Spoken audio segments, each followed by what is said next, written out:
Ladies and gentlemen, Insight from Ukraine and Russia is back with more wild leaked phone calls, including purportedly one of the final conversations between a Russian mobilized soldier and his wife. Let's get into it. Okay, first off, as always, guys, you guys know I'm a huge fan of Insight in Ukraine and Russia. He gives us some of the best translated, leaked, intercepted phone calls and radio transmissions. And as a Ukraine content creator, it's not the easiest thing in the world here. A lot of these big tech companies don't really care much for our content. So you should become a member of his channel. Comes with a bunch of nifty perks. I support mine with combatvetnews.net.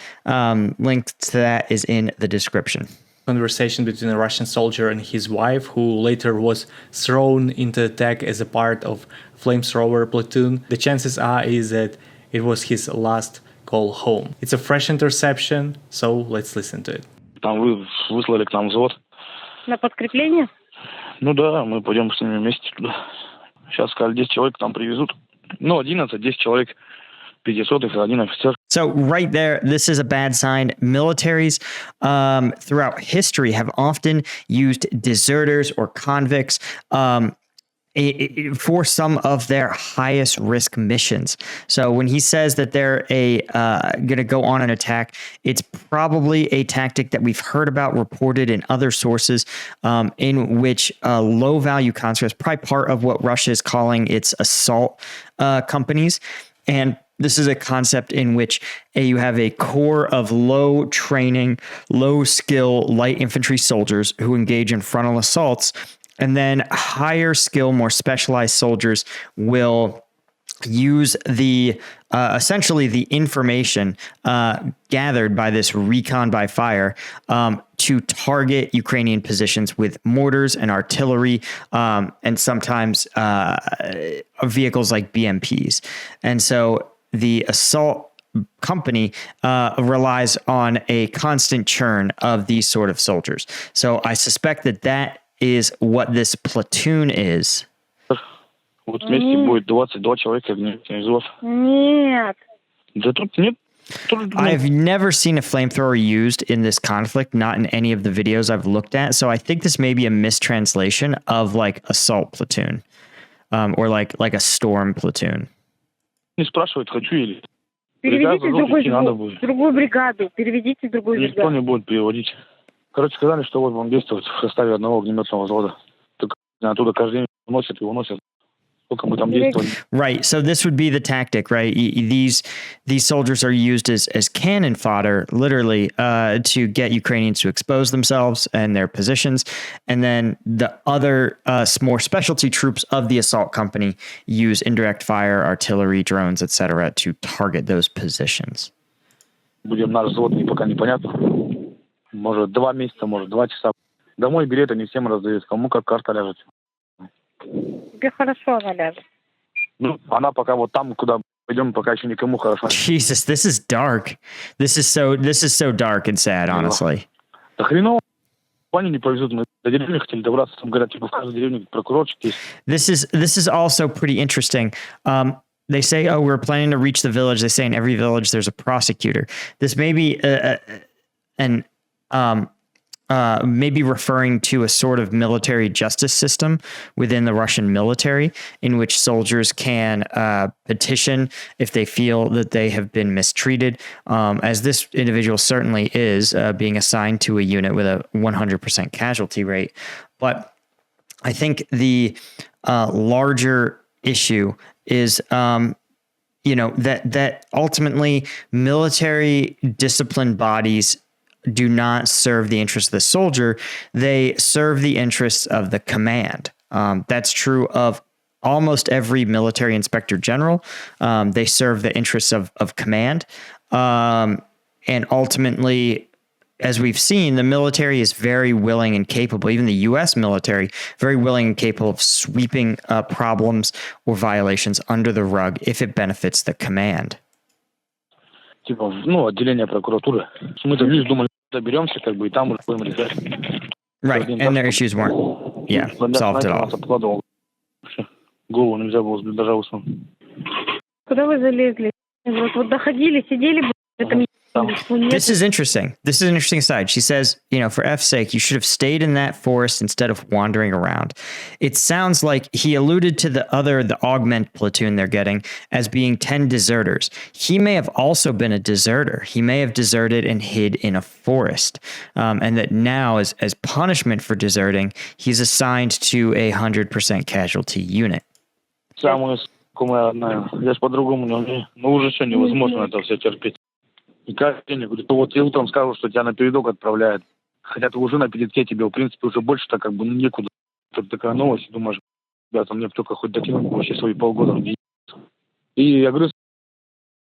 Yeah, this is a little late. And again, as we've talked about, it's not clear. I question if Russia will even respect these 6-month contracts. As we've seen, they have mobilization orders targeting individuals with combat experience. So if you make it through your 6 months in this conflict, I'm not sure if anything is stopping them from being remobilized because of their combat experience. Also, I would just assume this battalion commander probably lying. The next phone conversation was intercepted about 1 week ago. You're going to hear a friend of Russian soldier talking. He probably really likes letter Z because he sounds insane and cruel. Let's listen to it. Алright, привет. Чё ты как там? Да ничего, таксую сегодня. Уволился. Все на пенсию пошел. Да, там бардак начал. Тебя нет. Не имеет права. А когда придешь, давай быстрее назад домой. So it sounds like this is a two-way conversation, but he's edited out the pauses since oftentimes it seems like this intercept can only get one side of a conversation. And so he seems to have edited it back out. But what's interesting is, of course, this is a cabbie, says he's retired. So this is one of the things that bothers me as a soldier, probably more than anything else. And this is the tough guy civilian. The civilian who deals with the fact that they never served or never served in combat. But mostly, almost always, it's never served. People who've served understand a lot more about the experience. But civilians who never served but want to deal with the insecurity of having never had the courage in most cases. For some people, they don't serve for a legitimate medical reason.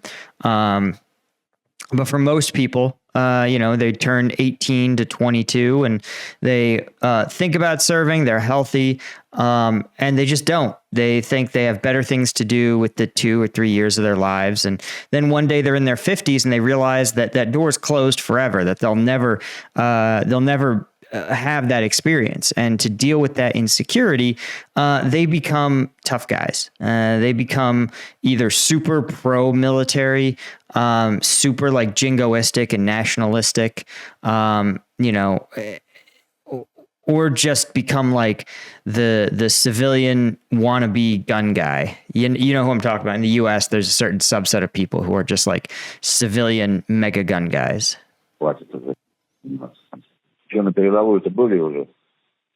Короче, ни туда, ни сюда, да, они, я не знаю, чуть тянут резину. Вот армия, что они творят, Москва это поганая. И как вот... I will say, this is shocking because Russia recently passed a law detailing the, forbidding soldier or anyone from criticizing the military. And yet he starts out here. What are they doing in that rotten Moscow? How are you supposed to fight with equipment like this? That sort of stuff can get him arrested.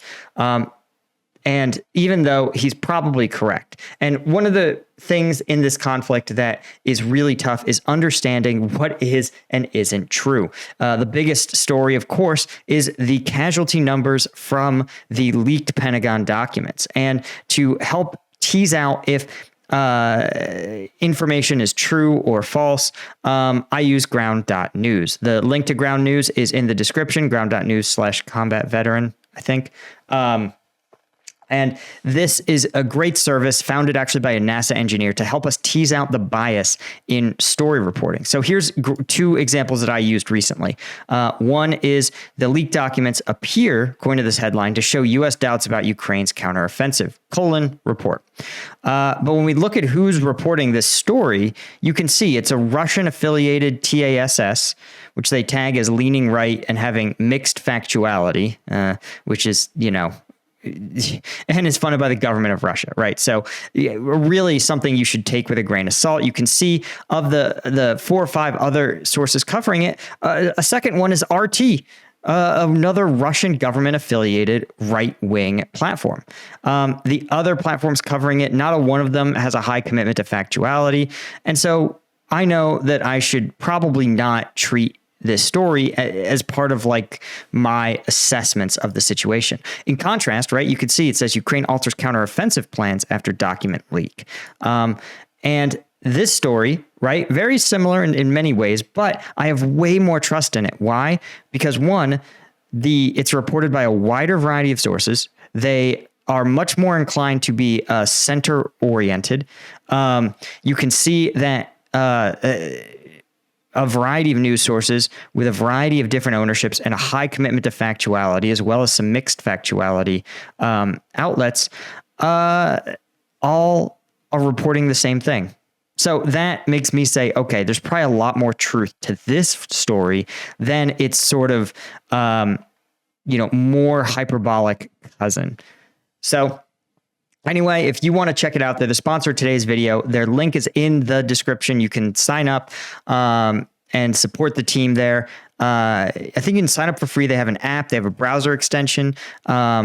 And you can also get a membership to help support the team that are out there trying to help us and help people like me discern truth from disinformation. So all of that to say that by relying on these stories, when we hear these sort of statements from these leaked phone calls, right, we can tease out how true we think they are.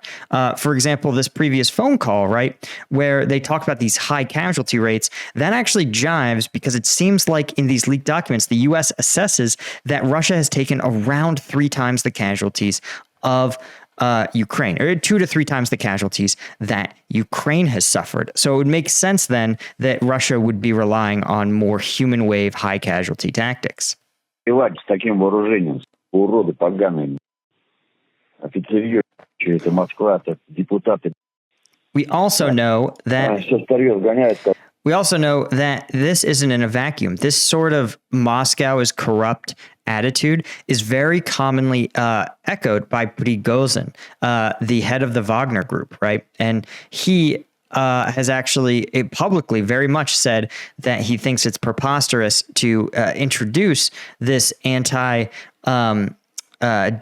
an anti-defamation law for soldiers because the war is being so badly run. A lot of these sound like things he's supposed to say.